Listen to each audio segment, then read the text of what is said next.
I'm only gonna tell you this once. That is now your chair, Captain.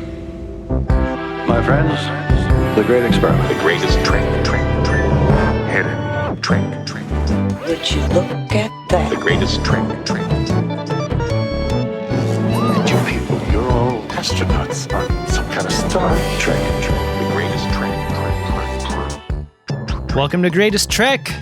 It's a new Star Trek podcast from the makers of The Greatest Generation. I'm Adam Pranica. I'm Ben Harrison. I'm Wendy Pretty. Surprise! Wendy's here on the episode today. Welcome, Wendy. Thank you. Hi, guys. We're doing it again. Yeah. Back at it with the white vans. Asking some questions, getting them answered.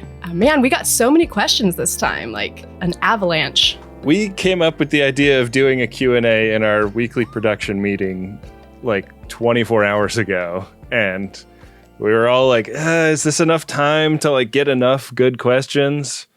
It was plenty of time. Yeah. We could have been ready to go in like 3 hours, I feel like. We got so many, I feel like we should be doing this quarterly. Yeah, we should. Just to move this along. Yeah. A lot of questions that could have been asked months ago. Yeah. Even. New Star Trek needs to give us a break this year. Yeah. Wendy, does your cat want some privacy? I see your cat taking a bath back there. She doesn't mind.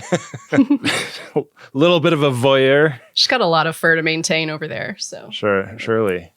You just moved. Is the kitty doing well in the new place? Yeah, it's hard to tell, but she seems like there's multiple levels here. Like there's a loft bed that we built up. So there's like a closet underneath, and man, she loves that. She loves to climb up and down. And, yeah. She's a happy cat. She's easy to please. That's fun for a cat. Yeah. How do you deal with a loft bed? I feel like I've never fallen out of bed personally, but I know the first time I do, it would be in a loft bed situation. Man, are you scared of it? The climb down is rough. Like I never feel older than when I'm climbing out of that thing. But it's super comfortable. It's like, you get into it and then it's like this little cocoon, like one of those. You remember the little hotel room in The Fifth Element where he just like slides himself in? Mm-hmm. That's what it feels like. Sweet dreams, Mr. Dallas. Yeah, the hot dog roller at 7-Eleven, but with bed material. Right. Do you hit your head all the time? No, we got enough room to sit up and stuff. So okay, that's good. Yeah. When we started The Greatest Generation, my wife and I were living in an apartment that had like a loft area that was like substantially lower than tall enough for me to stand up straight in. And it also had like a terrifying, death-defying ladder. It was like halfway between stairs and a ladder, which was like, it's like all of the dangers of both with none of the safety measures, like nothing to hold on to. Yeah, the rise and run of that thing was nuts. I got to stay there a couple of times. Yeah. It seemed like a threat to me. Yeah, it was very much a threat. I do have a lot of nostalgia for my loft lifestyle, though. Yeah. Those were fun days. I like a loft and a salt lamp next to the bed, and something you can fall out of. Mm-hmm. Yeah, that's how I sleep. Yeah, all the best danger. Test your knee ligaments, getting out of it and stuff. It's good. Yeah. Well, it's the only way I wake up stiff anymore. All right, Adam. Our employee is on the call. You said before we turned on the mics, this is going to be like any old episode of Greatest Trek. And that's how I'm approaching it. Yeah, we're building this Q&A as we fly it. Exactly. Wendy, you put together a big spreadsheet. I feel like we have enough questions for like 4 episodes. Do you want to just start firing them at us and we'll see how many we get through? Yeah, I love it. So we got questions from all the different social media platforms where the FODs are. Even ones that we're feeling a lot of misgivings about using these days? Yeah, even those. Oh, wow. And lots of different topics. So get into it. First question. Let's do it. Hit it. Go fast. You know the greatest danger facing us is an irrational fear of the unknown. Let's fly. Uncertainty. All right. So from Reddit, I think that's your favorite social media platform, right, Adam? Yeah. Oh, yeah. That's what I thought. I'm there all the time. I'm still on Twitter, by the way. I'm never leaving. It's getting more and more interesting over there, I feel like. Interesting is a funny word. You know what? It's made it simpler for me because there's so few people there anymore. Like, I'm updated on what's going on Twitter in like 30 seconds, and then I'm out. I love it. It's very tactical. Well, over on Reddit, we heard from Bulvai, I think is how you pronounce that. Oh, you're going to get in so much trouble for mispronouncing. Oh no, what is it? I have no idea. Okay. Bulvai. They ask, if you were posted on a Federation ship, who would you want as your captain? Man. I mean, I think DeSoto is the obvious answer because that's an easy posting. But let's... What would be the toughest post? Like, let's go totally the opposite direction. Like, what's the worst ship that you could be on? I feel like Captain Shelby might be tough. Damn. You are ambitious, aren't you, Shelby? You definitely don't want Captain Maddox, right? Like the captain that's like gone fully nutso. Are you talking about Captain Maxwell? Oh, Captain Maxwell.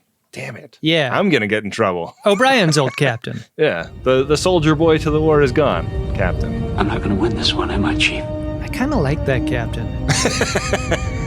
Also, He was a true believer in the cause. Yeah. Yeah, his own cause, not like the Federation cause by any means. It doesn't seem like Data would make a good captain. We got that one episode where he was.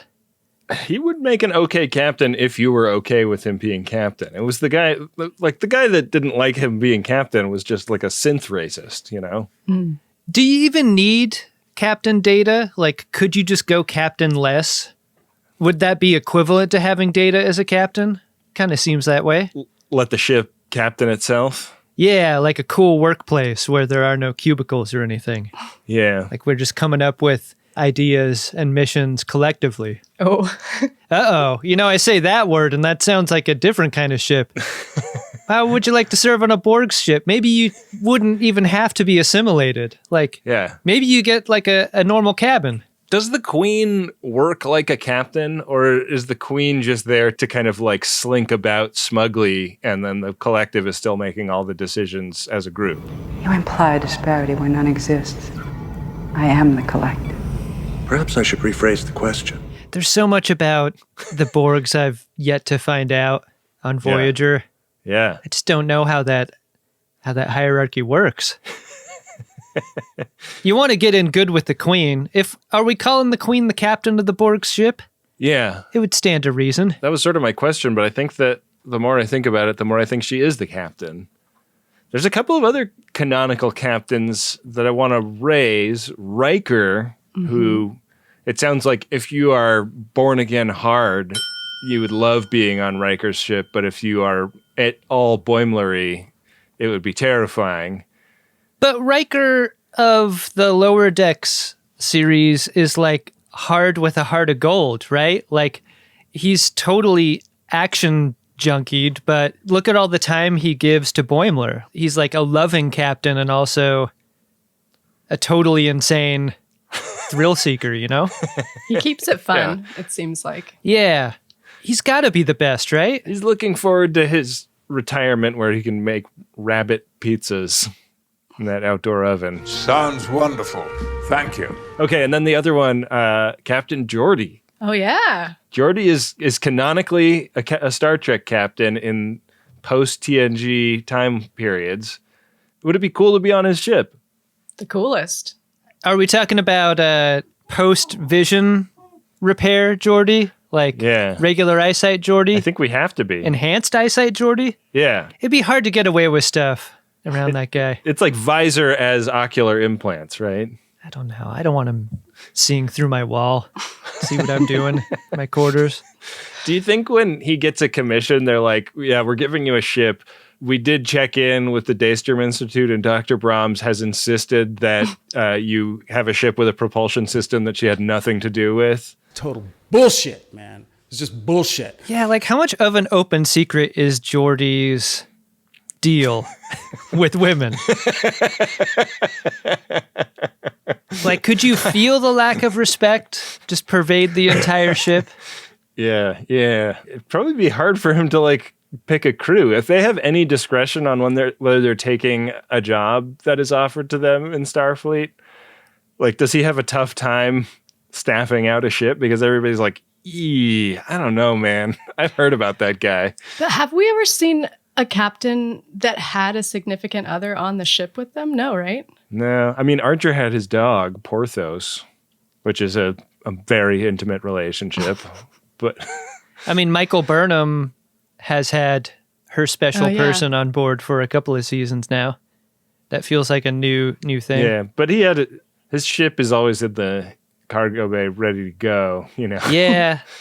But I guess my point is you want your captain to be like, you know, fully focused on the safety and efficacy of the mission, you know.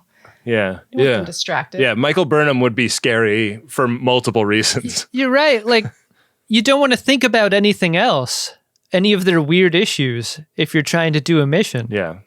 Is it just Picard? Is Picard the best to work for? I don't know. I might have to throw Janeway into the mix. Yeah. Yeah, but if it's Janeway, then you're in the Delta Quadrant, which sucks. You know? Oh, is that part of this question? Like, you have to be where the ship is? Where, like, its series takes place? I think so. I think if you pick Cisco, you're in a war. If you pick Janeway, you're in the D Quad. I'm down.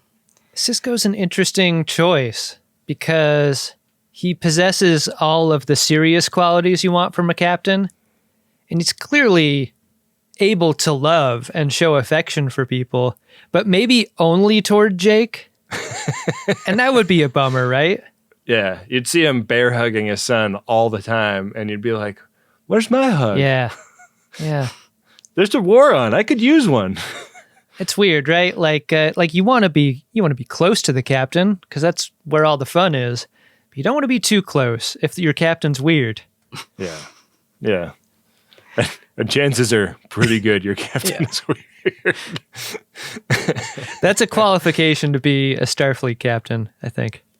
Yeah, yeah. I'm gonna call this first question well answered. Okay. Okay. Yeah, I think we. I don't think it was definitively answered, but we answered it a lot. You threw a lot of options out there. Okay, so from over on Discord, we've got a question from Shrug, who asks, what is the most Star Trek movie that isn't Star Trek that you've seen recently? Oh, wow. Movie. Star Trek. I mean, recent. You know what's unintentionally cutting about this question is that you're kind of asking, like, what is a movie you had a lot of hope for that didn't end up being that good? Damn. You know? Yeah. That's pretty savage. Mm-hmm. I don't know if you guys have done this, but I just finished For All Mankind, the Ronald D. Moore space show on Apple TV. Oh, wow. And that was as Star Trek as any non-Star Trek show I've ever seen. I've heard people say that the pitch of that show is that it's the how do you get to Star Trek from the 60s was like the idea of how they set about writing it. I love that idea if that's the pitch. I mean, after finishing season 3, we've not met aliens yet. So I don't know if that remains to be seen, but... Well, you got to get through World War III, right? Yeah. And then the Second Korean War, the extremely forgotten war. Is it more forgotten than the First Korean War if it's the Second Korean War? When you get to the Second Korean War, it's like, God, I remember this happening before. Just can't really place it. When or where? Huh. Top Gun Maverick was not totally un-Star Trek-y. Oh, that's a good call. Yeah.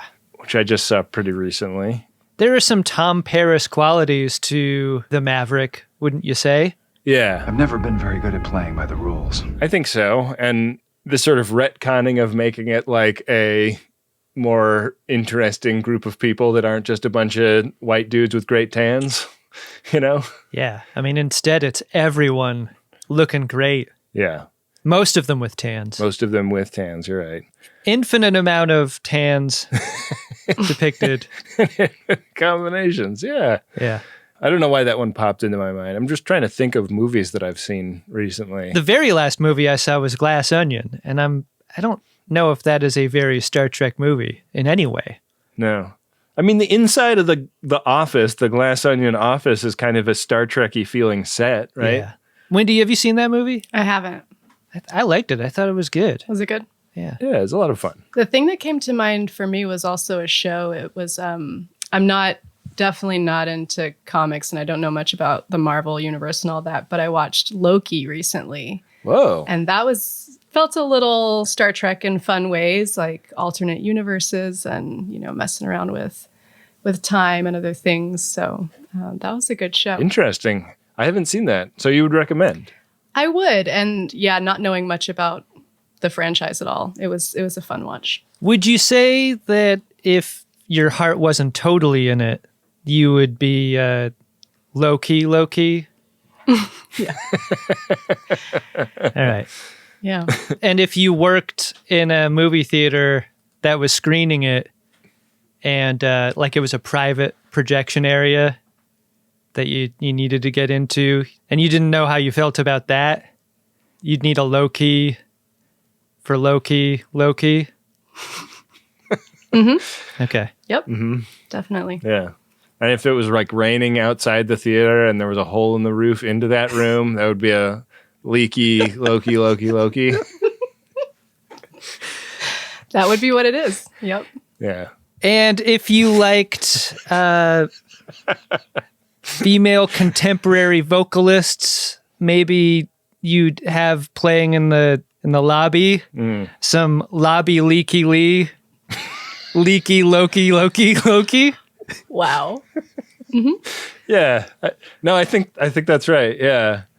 And then if you had a little assistant that was helping you with all that, that person would be your lobby leaky Loki, leaky Loki lackey. Mm-hmm.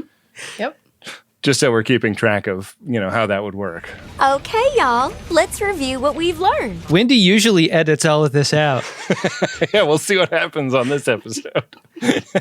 I would never. We heard from a very special alumnus, right? Of Excuse you. Uxbridge-Shimoda. We got a question from Robs. Hey, the great Robs. Yeah, good to hear from Robs. He asks, would Ben and Adam ever consider making a fan edit of Discovery or Picard? Would be fun to see Disco as a film trilogy. Whoa. So like turn like a season of Discovery into 3 90-minute movies instead of one 13-episode television show. What would you cut? I think you have full creative control here. Yeah. I would like to see that so much more than I would like to make it. And that word I keep looking at in Rob's question. Yeah. Yeah. The word edit. Yeah. It's the one you don't like. Yeah. Editing is really tricky. I edited all of the deleted scenes out of that were taken out of a movie back into it one time, just to like. Was that the Star Trek porn that we watched of just the non-sex things?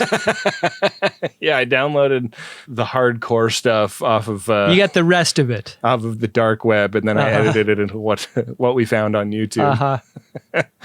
No, it was.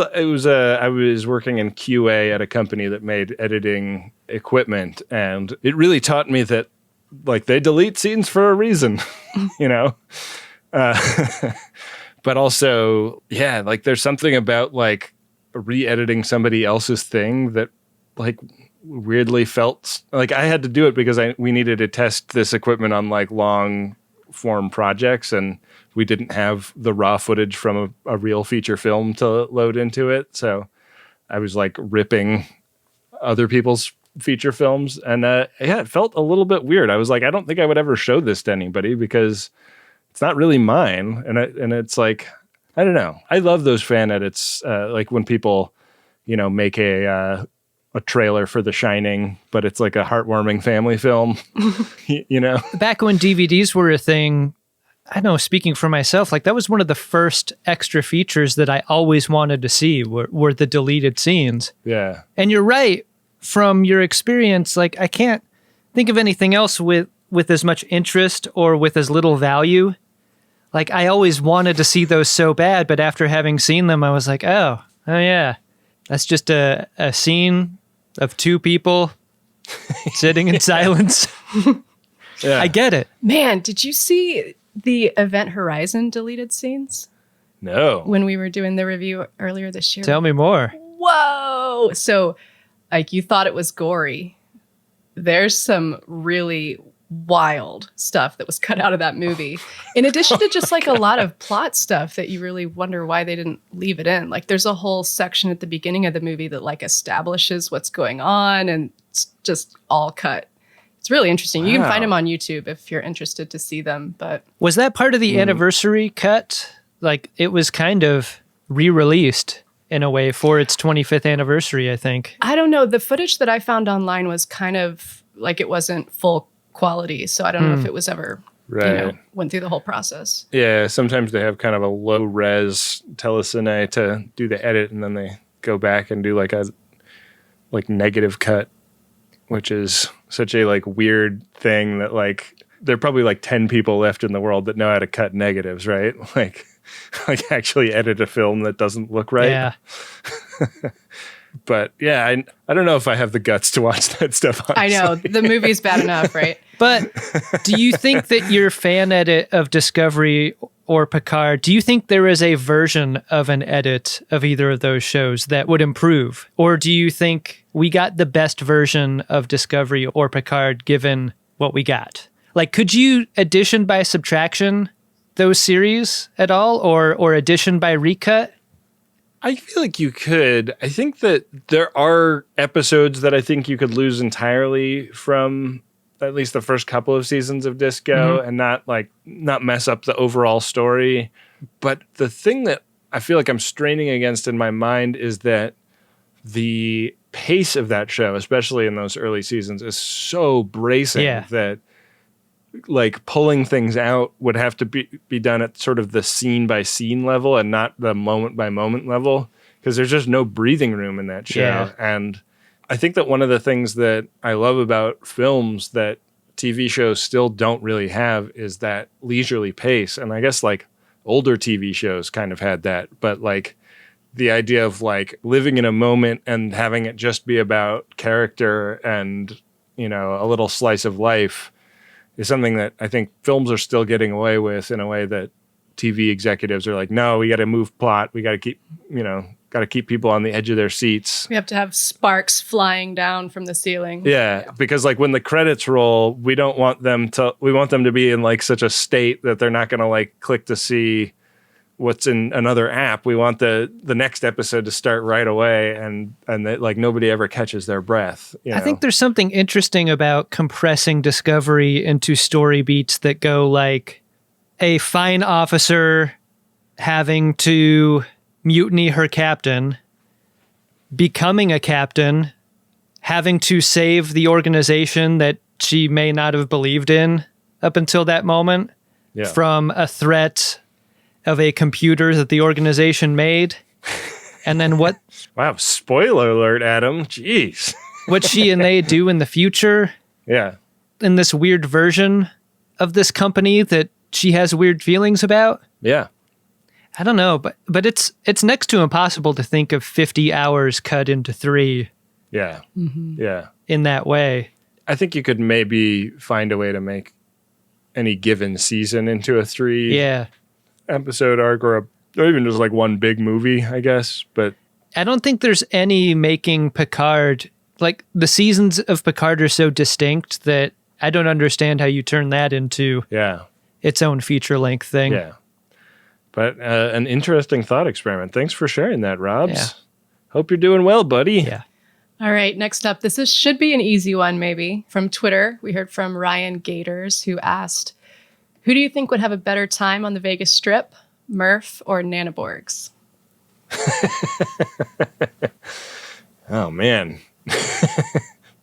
Well, I would vote for Nanoborgs because I think Murph's body count would eventually get him into that 5-star level where he would just be doing nothing but fleeing from the police. Yeah. I feel like Nanoborgs would wait a while before killing someone, right? And also, like, she's just assimilating, you know. She's not actually, like, murdering per se. Right. there's no law on the books in Vegas for that kind of thing, right? I think there'd be a fun, like, unlicensed t-shirt market. Like, I went to Vegas and all I got was this shitty XB implant in my forehead. Yeah. But, Murph does have the interest in lounge singing. So fair. I suppose if Murph had a good agent, it is possible that Murph would have the most fun in Vegas. Nanoborgs would be so into Vice, though, that I feel like she would be particularly interesting and fun, where Murph would just be so weird. Yeah. Was Dr. Girardi Borgsed up when she did her lounge act? Is that the premise of this question? She was being, like, controlled by Nanoborg, right? Yeah. Right. Thank you for the flood of endorphins, by the way. Those nasty little stress hormones were getting in my way. But she hadn't, like, fully Borgified at that point. She wasn't in the bondage getup that she eventually... Yeah, she hadn't gone green yet. Yeah. I think in general, Murph is going to have more fun in most situations. Do you think that Murph did that holodeck program before the pupil stage? When Murph was a larva, was that still what Murph's like downtime looked like? Or did Murph have different interests and then put away larva-ish things? I think that's what happened. Yeah. We got to get somebody from Star Trek Prodigy in here to ask hard-hitting questions like these. I think one thing is clear. You see either Murph or Nanoborgs come rolling by in one of those Las Vegas rascal scooters. You got to give them a wide berth. They're not stopping. Yeah. In Murph's case, that would be a wide Murph berth. Yes, it would. Oh, God, not this again.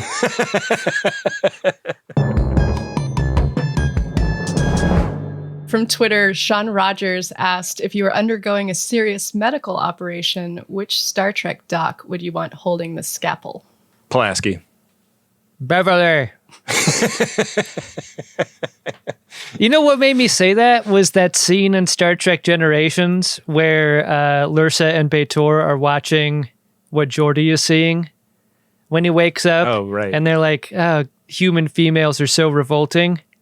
Like, if you're coming up out of a coma or whatever, and it's Beverly Crusher, like, being all nice and stuff, you feel like things are going to be okay. A huge relief. If you're in a serious medical scrape, I feel like you want that kind of kindness. Yeah. I don't think you're going to get that kind of kindness from Dr. Pulaski, Ben. No, she's going to rub some dirt in you and slap you on the ass and get you back to work. There's a lot of, a greater than average number of Starfleet doctors have that kind of brusque, like barely any bedside manner kind of attitude about them. Yeah. But I just feel like pound for pound, the one that seems to have the most capability, aside from the EMH, who's kind of a cheat code, got to be Pulaski, right?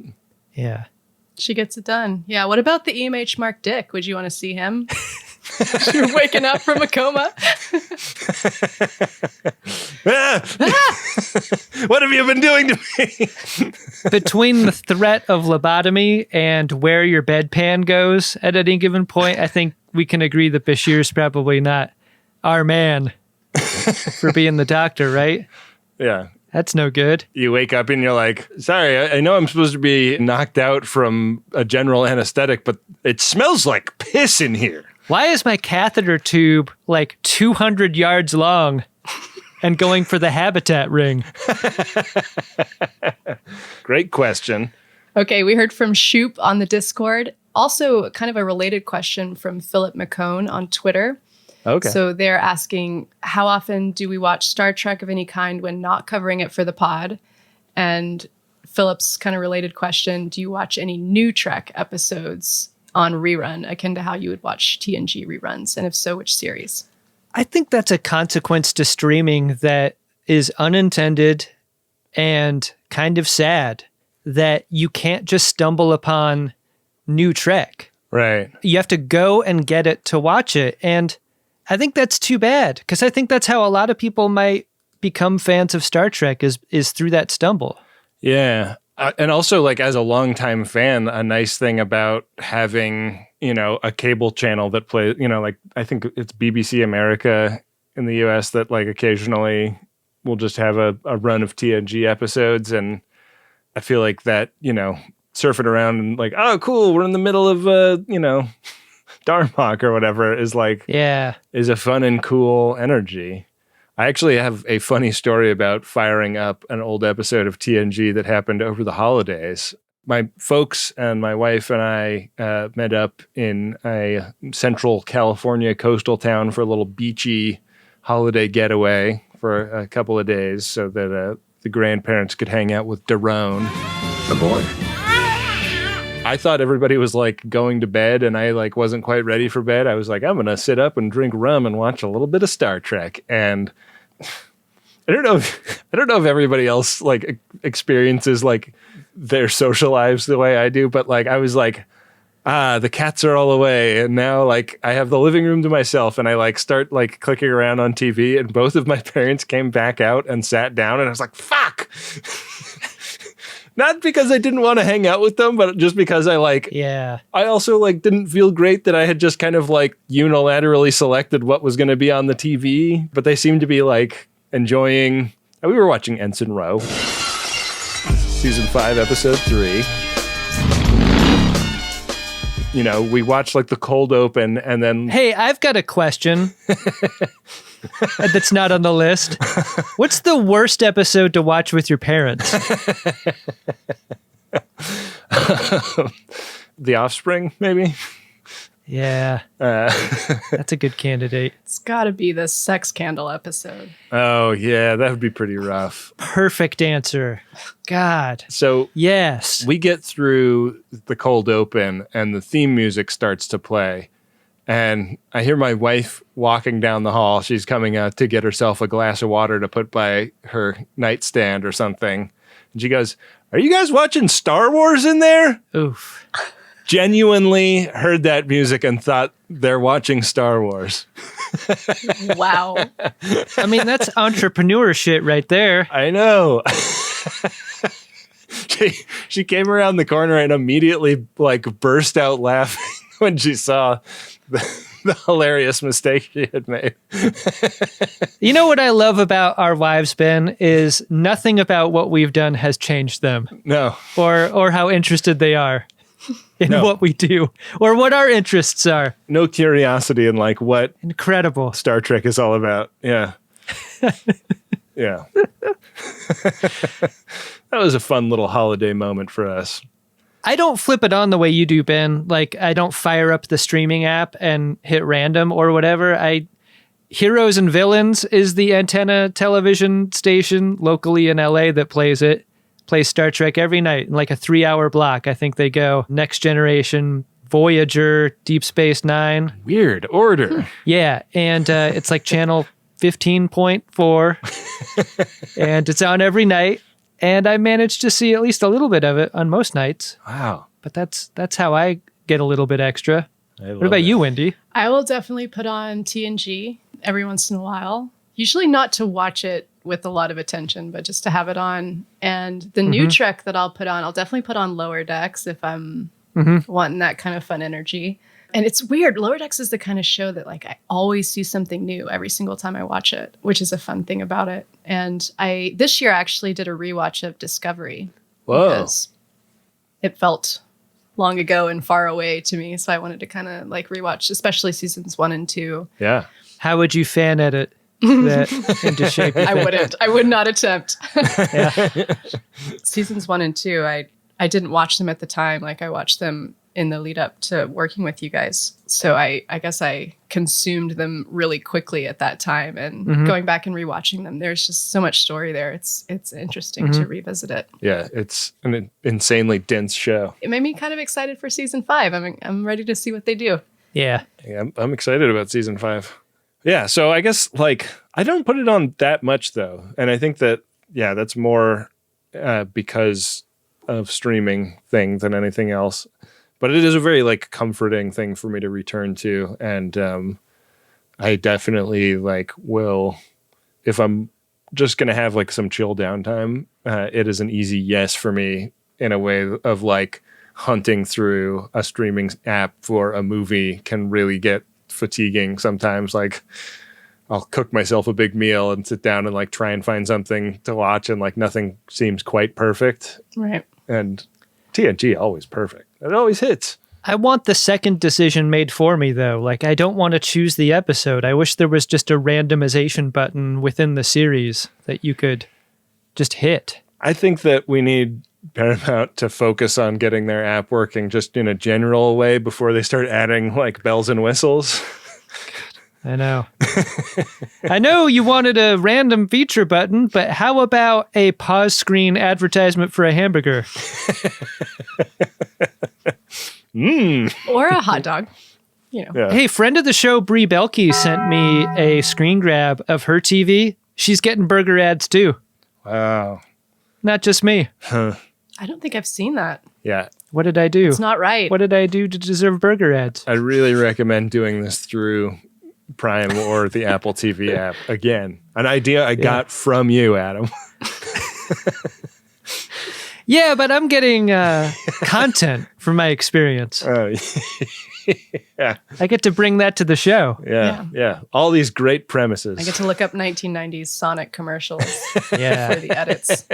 Oh, no. Now I feel bad. It's like driving for a change. Okay, next up from Facebook. I guess there's still people over on Facebook.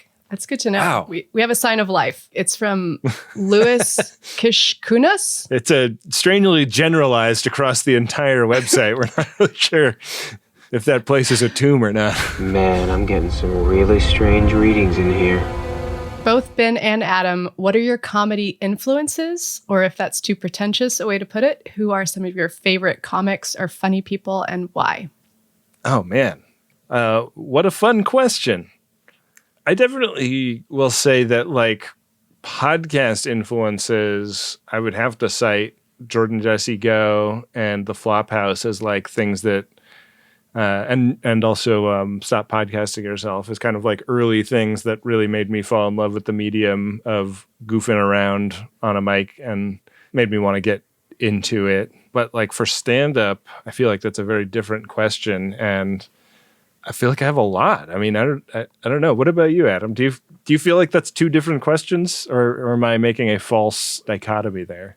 No, I was just wondering if you were going to name all of the Max Fun shows as influences or just if those were the specific ones that really made a difference to you. Well, I mean, I've been listening to Jordan Jesse Go since it was called Untitled Thorne Morris Project. Like, oh, yeah. That should be the t-shirt. They're constantly making t-shirts over there. Put that on there. I know. I mean, SNL was my comedy influence. Like, as soon as I was watching TV, I feel like I was watching SNL reruns on Comedy Central. So, yeah. And Comedy Central in general, like daytime Comedy Central when I was a middle school and high schooler. Yeah. I'd watch 8 hours of that channel. Yeah. Old SNL, old Kids in the Hall, like. Yeah, all that was on there was great sketch. And yeah, I mean, that's, I think, how I developed a sense of humor was through watching hours and hours of that programming. And that's a great answer. Yeah. I mean, I love stand-up, but I find it hard to, like, cite any particular stand-up comic as being, like, directly influential on what we do for me. But, like, I watch stand-up specials all the time. I know that you and I both go see live stand-up pretty frequently, which is, you know, easy to do in LA. It's very easy to see, like, 5 totally great, like, touring national acts do 10-minute chunks in a night if you pick the right show out. Yeah, that's, I mean, for the first couple of years I lived here, that wasn't available to me. But now that you're able to go and see stuff, yeah, I mean, I saw Cheng Wang do an hour not that long ago, like in person. That's awesome. It's amazing what's available to you in LA. It really is. I love it. Have either of you ever tried stand-up yourself? I have not. I've never really felt drawn to it as a thing. I don't know. Maybe I'm just more drawn to collaboration in general, which is weird because I'm such an antisocial piece of shit in so many other ways. But yeah, I don't know if I have the guts for it. I think Adam would be a really good stand-up. I've only open mic'd a couple of times, and I don't think that counts. It totally counts. But it's scary and fun to do it, and pure in a way that is attractive to me. Yeah, it's not all muddied up by the bullshit that I say. I mean, I think the thing that makes our show great is the relationship that we have with each other that we bring to it. But that also is what makes it safe to create and be weird and be funny. Yeah. And you just don't get that if you're by yourself. Right. And that's what makes stand-up terrifying and also really rewarding if you can do it well. I mean, I'll always respect that game, but I also really appreciate not being an anxious mess all the time. And I think if I were a working stand-up, going up every night or multiple times a night, which is really what's required to be good at that craft, I'm really glad people can be happy doing that sort of thing because it makes me happy to consume it as an audience member. But like, yeah, I think I would just grind myself up into powder, and I don't think I could live that kind of life. It would it'd be too tough. I'm very grateful for the people that do it, for sure. I'm glad we get to like live somewhat normal lives and then like bring the premises of our lives to our show the way we do and make fun of things the way that we're able to do in that way without having to leave the house and get on a list and risk running your light or whatever. Like, this is better, right? Yeah. It's better for me is what I'll say. I don't want to judge anyone else's way of doing it. Tell the MC what your credit is before they bring you up. Yeah. Yeah, I mean, I'll consume all the stand-up I can. I fucking love it, but not enough to do it myself. We need to score a lot of platinum fast. Licensed businessmen.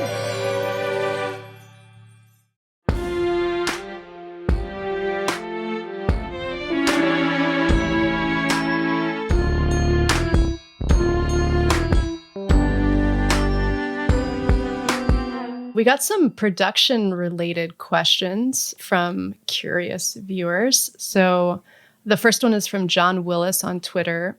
We used to understand how the show was made. Now with Wendy Pretty producing, what's the workflow? I know she edits, but what about drops? Can you provide workflow details?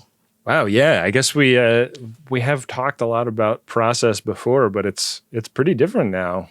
Yeah. Adam and I are almost entirely out of the editing business at this point, mostly because Wendy has been so capably good at just like, I think, improving on a style that we sort of developed.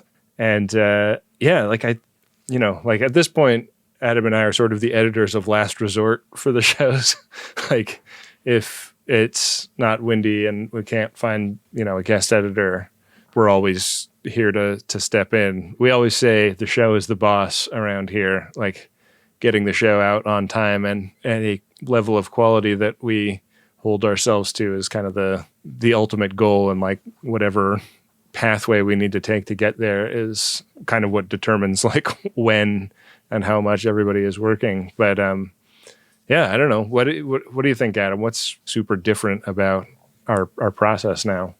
I think I expected it to be more different in terms of what we're making.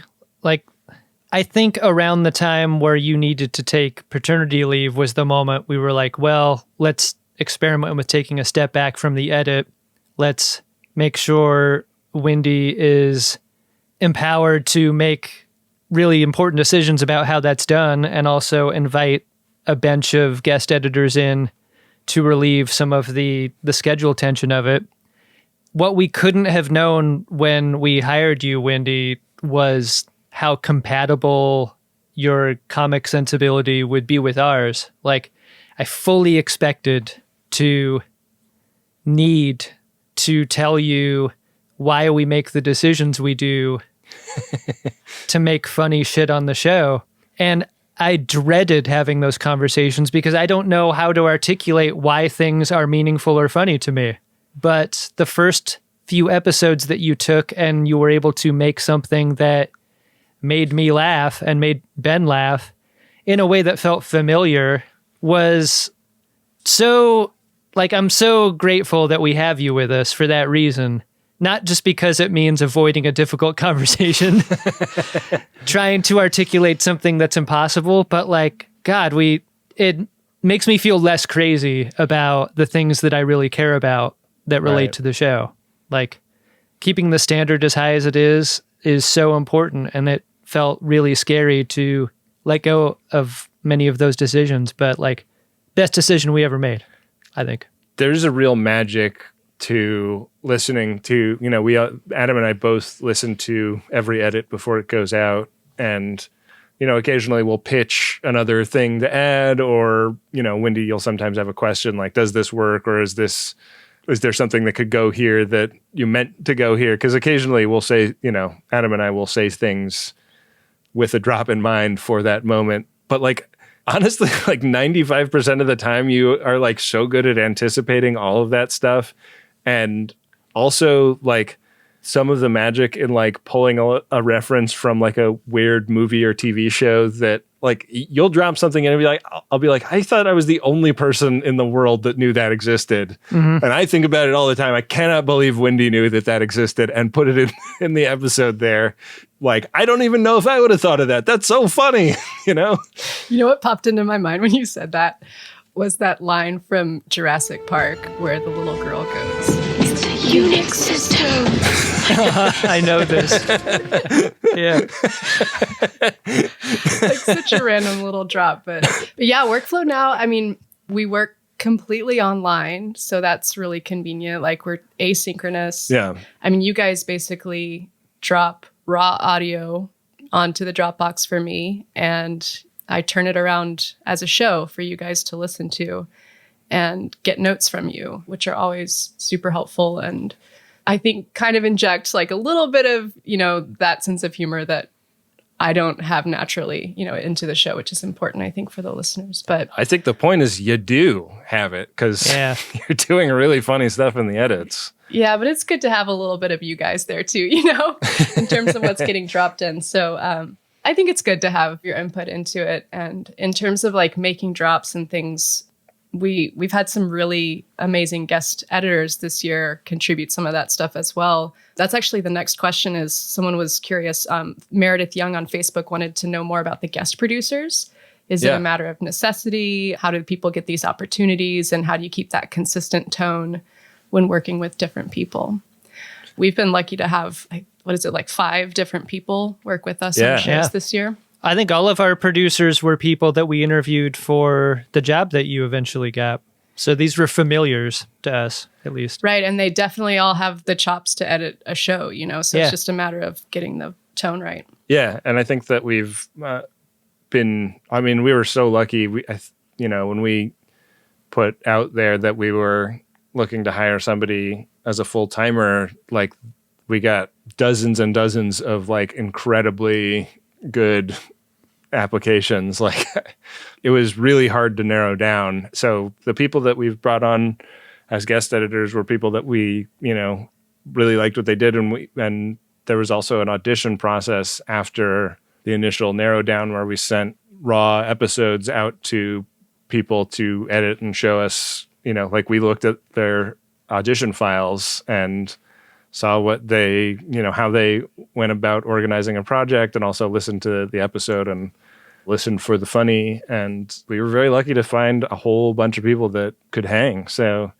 I think like our goal with the guest editor hires is basically to like make sure Wendy doesn't go insane with too much work, right? And to bring in, people whose work we really love and kind of try and spread that work around so that we have a bunch of people that are like out there and capable and know our process. And that way, like there are fewer points of failure. Because if one of us gets sick or, something happens where somebody can't pull the edit, like we have a lot of fallbacks now, which, it's kind of a miracle that we went for as long as we did with like zero backup. Yeah. Built into the system. Yeah, I never would have bet that. And I love betting things, but that seems amazing that we made it 6 years into not dropping an episode for some unplanned reason. It seems like the most natural thing ever that would have happened. Totally. And now we're in a place where that will never happen. Yeah, ever. Never. Not a chance. I would say that the guest producers often have a really strong grasp of like the voice and the comedy. They're all really talented, and I don't feel like we often have a ton of notes for them either. Like I think that's God, how did we get our applicants? Wasn't it just one episode that we put in the feed where we did an ad saying that we were hiring a producer, and based on that one ad placement, we got all of these great candidates. And I think that really helped us get good candidates, because if you were listening to that episode, it meant you were a subscriber to the show. Right. It meant that you listened to the entire show. And if you're that type of person and also of those abilities, like, I think that kind of self-selected them into our candidate pool, and it made them totally viable guest engineers for us going forward. Like, we didn't have to tell them what our show was about or where you should put the drunk Shimoda drop. Like, I so imagined we would be hiring someone cold and be like, okay, this is a comedy Star Trek podcast, and the format is this, and this is when that interstitial goes. And it's so great to have skipped all that. Yeah, totally.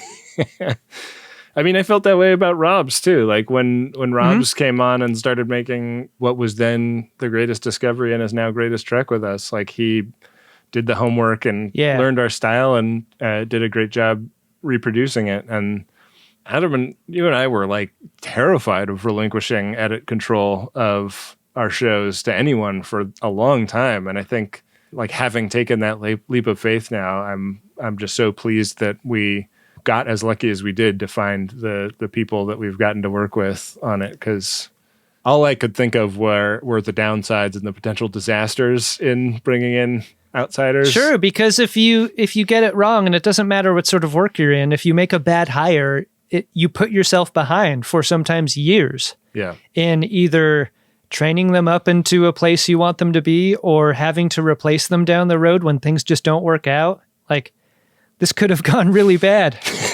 And especially after Rob's left, like there was a month or two where we were really floating, just trying to figure this out on the fly. So yeah, I'm glad and grateful that we ended up where we are, for sure. Indeed. Hey, me too.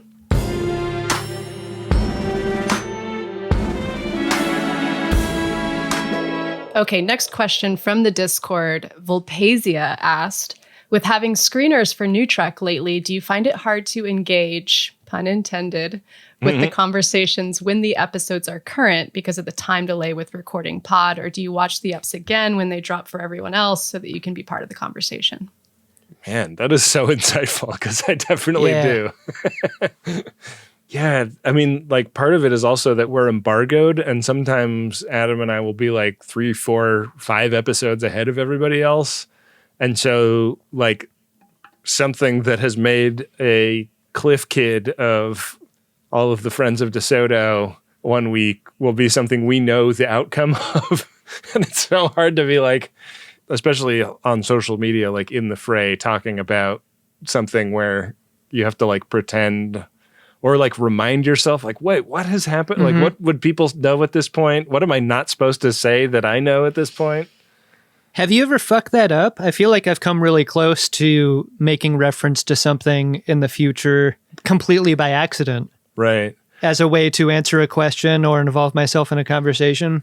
I think I haven't, but that's just because I've been like so just disengaged from, like, every Thursday when a new Trek episode comes out, there's tons of posts all over every social media website about it, and a lot of the time it's like lively and fun and something that I would be like super into, but I'm like always too scared to engage because I know like that's exactly like one of my brain's greatest weak points is like forgetting who knows what about whom, like I'm always like blowing that with, like my wife's friends, like, oh, she doesn't know about this thing that's going on in our family, so don't bring it up. And I'm like, like so many dinners out that I've driven home from, I'm like, I'm sorry, I forgot that they didn't know that. Yeah, I think the other thing that complicates it that maybe the viewers out there may not realize is that we're always working on more than one episode at once. So you guys are recording the thing, I'm editing the thing, you're QAing the last episode, and then the episode's also publishing that week. So like there's usually like 4 episodes that are in some part of the process every single week. Yeah. Right. It's kind of fun for us because like by the time I listen to a QA, it's like, oh, what was this episode about again? And I'm like refamiliarizing myself. Right. But that can also happen like 3 or 4 days before that episode comes out. And then, it's back to like not being something I can like perfectly reconstruct in my memory. So, yeah, I mean, I think that like that would be like the main regret I have about the having screeners lifestyle that we are currently fortunate enough to have. But all of the like not having to turn episodes around in like 2 or 3 days, blood and guts work stress of it. Yeah, dude. I mean, if you're asking me if I would trade back the screener's lifestyle for participation in social media conversation, then not in a million years. Yeah. No, I like the deal we got. Thanks. Yeah, and I mean the screeners have come differently this year too. Like back in Discovery, we were getting 1 week at a time, and then for the last couple of series, we've gotten big chunks of like 5 or more episodes. Yeah, that's been great. Yeah. So that lets us work ahead even more. All right. At eBone on Twitter wants to know about tour plans for 2023 and if there's any Vegas convention meetups or cabana parties in the works. Yes and yes. Star Trek Las Vegas is on our calendar. Yeah. We are trying to do a tour. We're working on a plan for it, and we don't even know like what part of the year or anything like that. We do know we'll be in San Francisco at Sketchfest on February 2nd, greatestgentour.com if you're in Northern California and want to see us. That'll be the last Double Dumbass show that we do. That's right. Yeah, and then, we're hoping to do kind of a tour of a similar scale this year. And if we're very, very lucky, maybe add 1 or 2 international stops that we haven't done before. But we don't have anything to announce yet. It is a lot contingent on the people that book our tours going out and like seeing if there are deals to be made with venues that are a good size for us. And that's like a process with so many variables. It's maddening. And, like this last tour had to be rebooked 3 different times, I think, because we, canceled it when COVID first happened. And then we had to cancel it again when, the next wave came. And we got really lucky with the last tour when we did it, because there were other podcasts and other acts that, we're friends with, like touring musicians and other touring podcasters and stuff, who either like got sick on tour and had to like cancel a bunch of shows, or like dealt with shit like, the tour van broke down, but all tour vans were claimed all over the country. Yeah. I mean, and that's not even to mention like the system of live show production being frayed to the point of collapse. Yeah. Like visiting the venues that we had been at over the years and seeing those same friendly faces just fucking beat from what the last couple of years have been like, and feeling like our show could be a good time for them too was one of the best parts of touring, was like to go back out, to not get sick or feel like we got anyone else sick, but to also like try to help a production industry that I really care a lot about and we both have a lot of friends in. Like, the people who came to our shows made that possible, and I'm looking forward to going back out again in order to do it, Totally. Yeah, so definitely keep an eye on this spot for an announce. And we always say, like, go to gach.biz/mail and sign up for the mailing list, because that's usually we send out an email as like the first wave of announcing any live shows. And we definitely want to do more stuff like that. And we also had such a great time doing that live streamed one, or I guess it was like streamed to tape, taped to stream. Yeah. So we are definitely considering doing something else in that vein as well. So keep your eyes on your email inbox and on these shows, and hopefully we'll have some fun stuff to announce. I don't know, 9 months from now, 6 months from now. Wendy, you got to come to Star Trek Las Vegas this year. We got to make that happen. I think we can make that happen. You know what? I've never been to a Star Trek convention. of any type. Well, now it's part of your job, so you have to. Yeah, I think it's happening, and I think that's going to make some fresh content. Wendy's first convention. Yeah. I'm sure there's a lot to see there. I do have a little portable recorder, though, so I can walk up to people and get show intros like Rob's did. Wow. Yeah. I'm ready for it. Amazing. Refill the well. Okay, so on Twitter, we heard from Miss Bowser. And she asked, do you have any other great ideas for bonus episodes, other podcast formats, or ideas not related to Trek that you're considering? Also want to know more about Wendy Pretty. What got you into podcasting, and when did you start watching Star Trek? Oh, yeah. So, yeah, I mean, I think we're always like trying to think of more fun things to do in the bonus feed. I talked to 2 of the 3 guys from the Flophouse on a recent trip to New York about maybe doing another collabo with them. We just had to come up with what movie or thing it would be. Somebody gave us a copy of the Turkish Star Trek movie. I think it's like a Turkish comedy star who made a totally unlicensed Star Trek film that is like just directly takes the plot from a TOS episode. And we have like a bootleg DVD of that I've always thought would be a fun thing to review for an episode. But also, I don't have a DVD player, so it's like there's a bit of a technical hurdle to get over. Yeah. Should have gotten the PS5 with the disc drive, huh, Ben? Yeah, but I wall mounted it behind my TV, and the one with the disc drive is so much thicker. Yeah. The regular one barely fits back there. It is a thick king. But I don't know. We've got like a spreadsheet of ideas, right? That's somewhere. Yeah, like how many other shows like have the sandbox for this? I really like the position of being able to get weird in the bonus feed and trying stuff out. Yeah.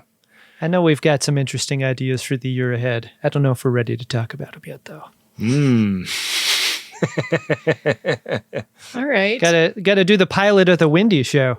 Yeah. Oh, God. That's what I'm looking forward to. Yeah. Don't quit. No. Don't leave, Wendy. Don't leave. She's dropping her headphones. God fucking damn it, Adam. Fuck! We were just talking about how that whole thing made our lives possible, and now you just scared her away. Fuck! Yeah, that's usually your move, huh, Ben? Well, Miss Bowser, I started watching Star Trek in the 1980s when TNG was on the TV. And this is kind of not funny thing, but I was raised in a really conservative household. And some of my earliest memories watching TNG were about getting the like counter narrative after the episode ended. Whoa. So it's like the episode would do its like, preachy message, and then I would get the counter sermon. So I've watched Star Trek, since TNG was on television. And as for podcasting, I've just worked in radio for about 20 years now. So a lot of the same skill sets, and kind of wasn't looking necessarily to get into podcasting, but I heard that ad and it was like, this seems like it would be a really fun change of pace. So here I am. How did you get into radio and broadcasting? Like, tell me about the time in between. Like, Wendy, the Star Trek fan, goes to high school, and then what?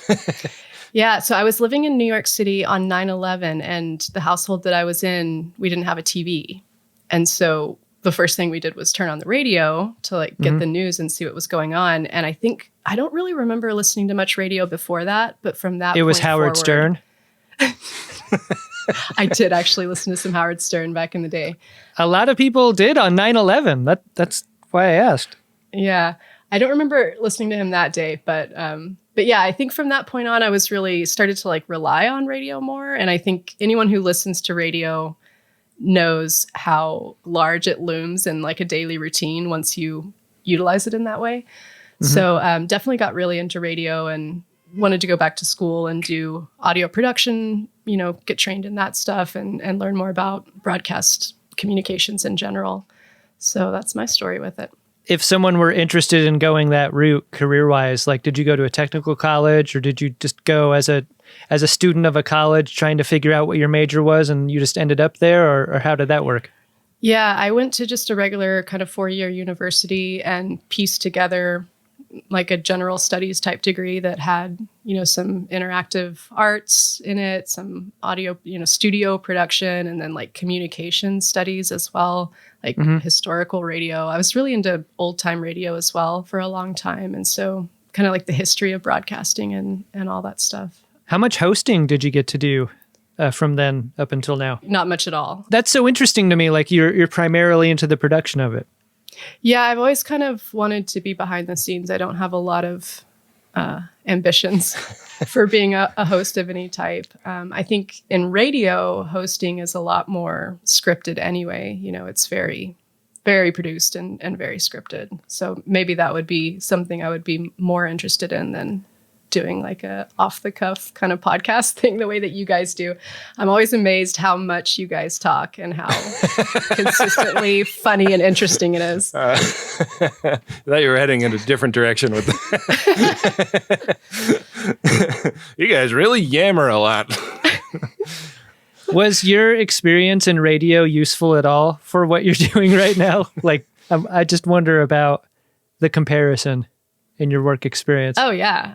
I mean, radio is a total beast in terms of like, it's on 24/7 and you got to feed that beast and put high quality stuff on the air.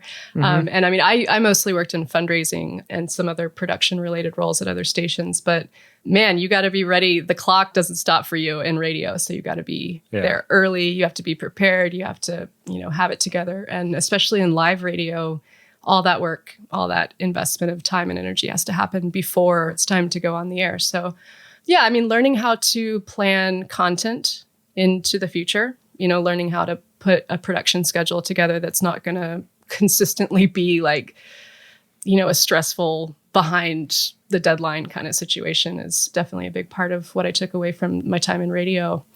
And, just learning about how, like basically learning about the flow of content and what keeps people's ears and what can stay and what can go and like what's moving the conversation forward, I guess, in terms of the actual editing. I have to say, when we decided that you were the person we wanted to offer this job to, Adam and I both had conversations with like references that you gave us, and like talking to like people with pro radio voice on the other end of the phone was like such a trip. Like I was like, am I speaking directly to Morning Edition? Like, and then when you started recording like the credits on the ends of episodes, it was like, man, Wendy has like a 10 out of 10 megawatt radio voice. You're too nice.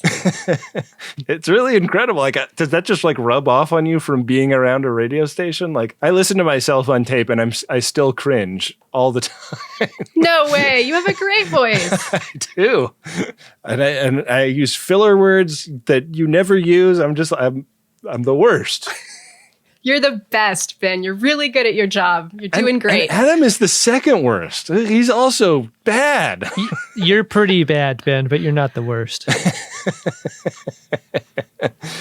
I think also I got really down on myself for years just editing my own. I think my edits sound really choppy in retrospect because I was so self-conscious about how much stammering and recursive speech I do, where I'll start a sentence and I'll kind of correct myself on the fly and stuff. And oh yeah, having an editor has been great for my confidence. I completely agree. Right?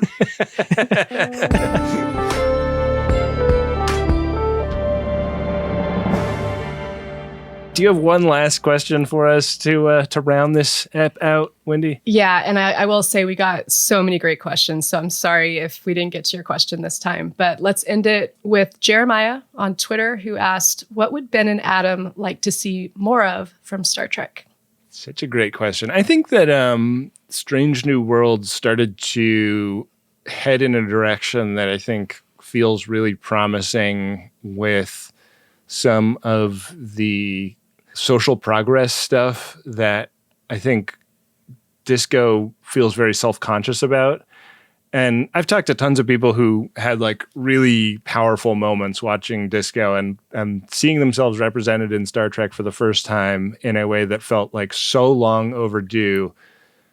But the way that Disco does it in a way that sort of feels like it's almost turning to the camera and saying, okay, like we are making up for a wrong that Star Trek has been doing for a long time now, and we're making up for it explicitly here in this scene.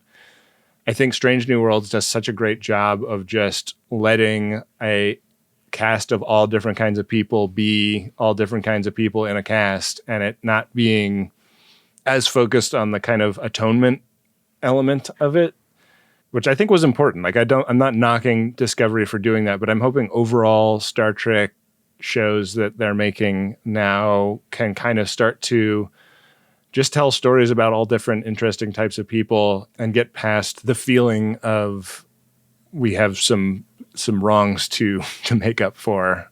Because I think that like the downside of those scenes is that they kind of come across as didactic. Like we're setting the story aside, we're setting the adventure aside to speak directly to the audience about something that isn't necessarily about the story or the adventure. And I think it's powerful and important, but also it's powerful and important to just have adventures with diverse casts. So like Star Trek starting to live up to its values, and now that it's doing a way better job at that than it ever has before, let that just kind of be a part of the texture of Star Trek and something that we can look forward to lots of interesting types of stories going forward. Yeah, I agree. I mean, show and not tell. Actions, not words. Like, this is the way I like to learn things.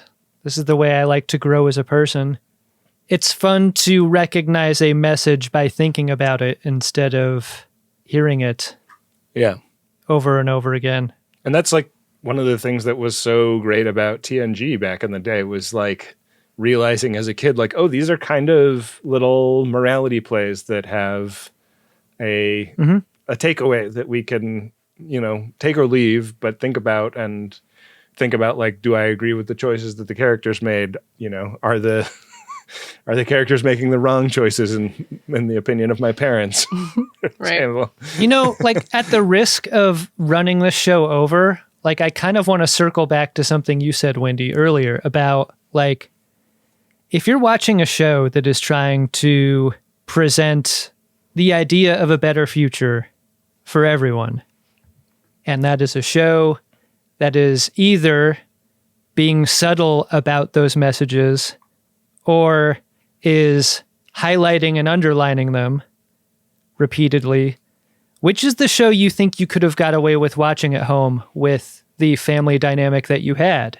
Because I think it might be hard to have a message like the messages that new Star Trek has get through in a household where it's hard to consume things like that without having the channel turned by an overprotective parent or something. Or what do you think about that? Like, part of what's great about old Star Trek is it kind of like snuck the goals in, like past the goalie, right? Right. Yeah. The parent goalie. And I don't know if new Star Trek can do that, or it has a harder time with it anyway.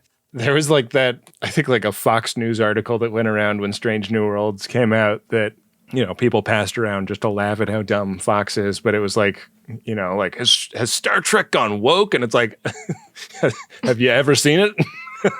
But like, I thought that was particularly funny since I felt like Strange New World had such a light touch with that compared to some of the other new Star Trek shows that are out these days. So I think they're on the right track with a lot of that stuff. And I think that overall NuTrek feels like it is getting better. And like each show is like figuring out what it can be in a universe where we have 5 or 6 Star Trek shows coming out in a given calendar year. And so I'd like to see more and better of the same.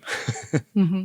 And more like weird sci-fi ideas, you know? Like I think there's so many like crazy gee whiz sci-fi ideas still out there and unexplored. Like I was watching a YouTube video the other day about how the universe, like there's like galaxies at the edge of our like perceivable universe that are traveling away from us faster than light speed.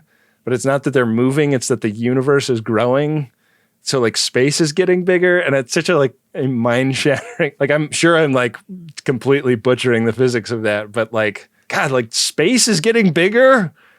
and you can't move it through it faster than a certain pace. Like, how are both of those things possible?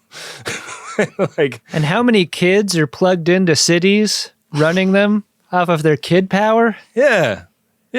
So like those two things, I would like to see them explore further.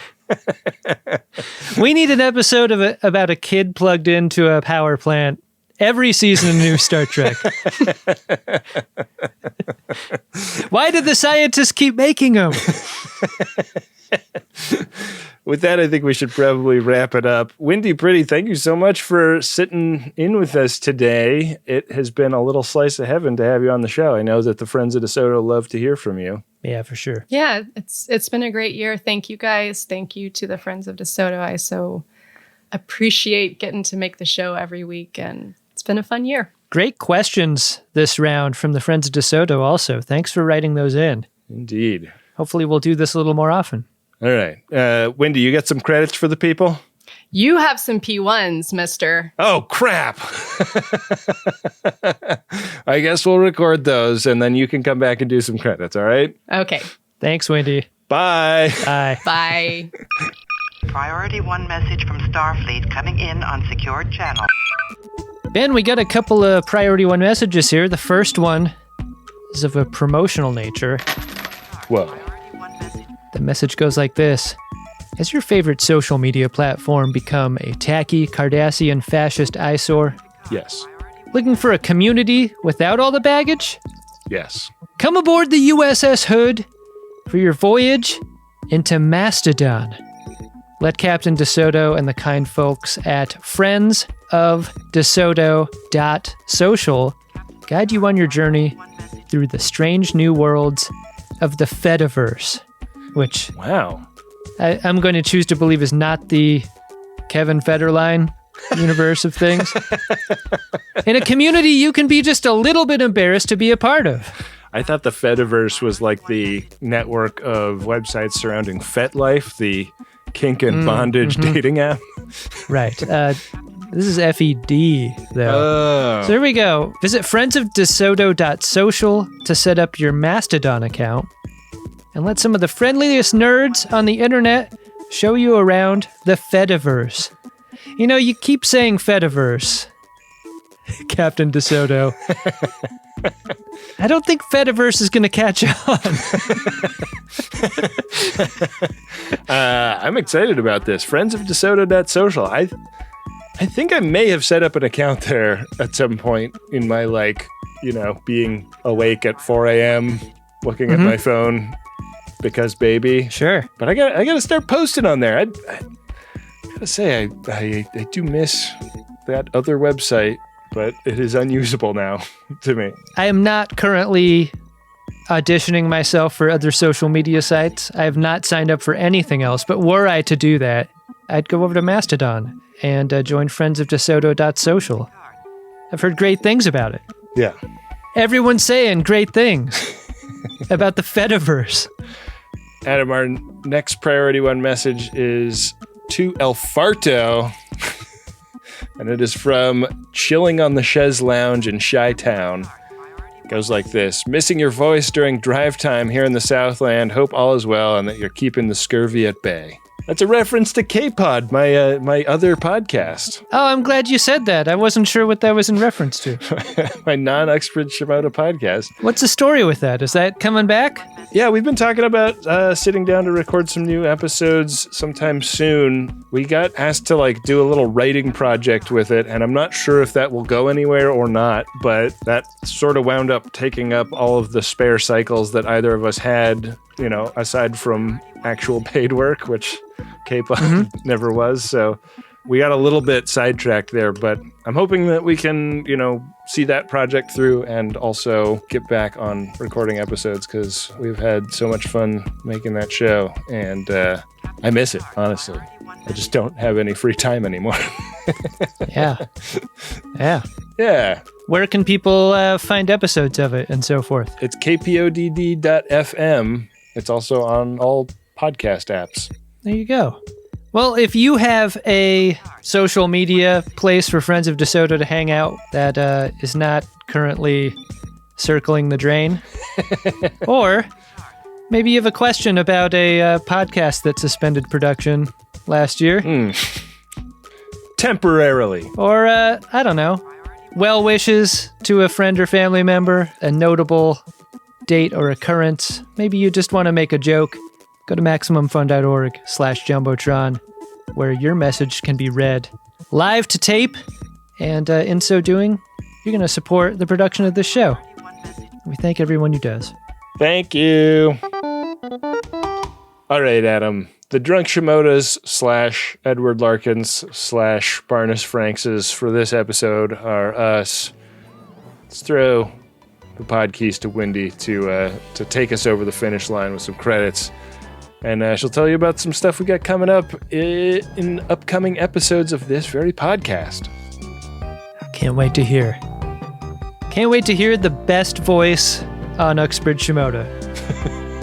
By Country Mile. Jesus Christ, he has a good voice. What the hell?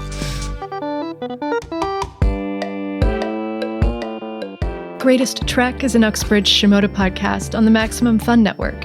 It's hosted by Ben Harrison and Adam Pranica, and it's produced and edited by Wendy Pretty. Thanks again to everyone who sent in a question for the show today, and a big thank you to Bill Tilley for helping compile all of the questions, and of course for running the @GreatestTrek social media pages on Instagram and Twitter. Adam Ragusia created all of the original music that you hear on this show. Make sure you're subscribed to his podcast and YouTube cooking channel. We'll be taking next week off while we're between Paramount Plus shows, but we will see you in 2 weeks for a very special episode featuring Adam Ragusia, where he'll join the guys to talk about the music of Star Trek. Nick Dittmore created the show art, and he also helps out over at podshop.biz. Check out the store for a good laugh and maybe find something for yourself or a fellow FOD. And a big thanks to the members who are supporting Greatest Trek at MaximumFun.org/join. You are helping to make this audience-supported show possible. Thanks for listening. We'll see you in 2 weeks on Greatest Trek.